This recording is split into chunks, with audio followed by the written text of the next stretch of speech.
In this video, I will share with you how you can use a small PDF for your PDF. So all you have to do, you have to Google search for small PDF. This is the keyword. Click this website. You will see this page. So from here, you can upload your PDF. You can summarize. You can split, sign, image, request signatures, translate.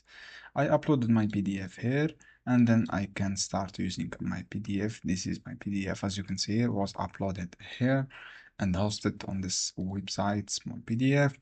And then you can start editing your PDF. As you can see here, this is your PDF. You can choose a free trial to get all the features as a free or instantly. So in this case, you can add a sign here. As you can see here, from the sign, you can add sign. You can signatures from here. You can add a text on this section.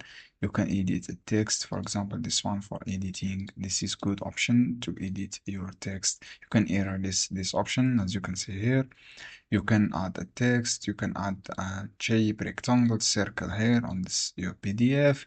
You can convert your PDF to Word on this section. If I want to convert here, choose your PDF file and you can start convert. You have more option here, say PDF. You have chat with PDF translate. You can generate a question from this option. You can convert PDF to Excel, compress your PDF. Just select your PDF from here. You can start compress. So you have a lot of things here. You have PDF or this option, compress and not merge. You can merge your PDF. Just select your PDF here. You want to merge, you can add another PDF and documentation here. I hope this video helpful for your friends. Thanks for watching this.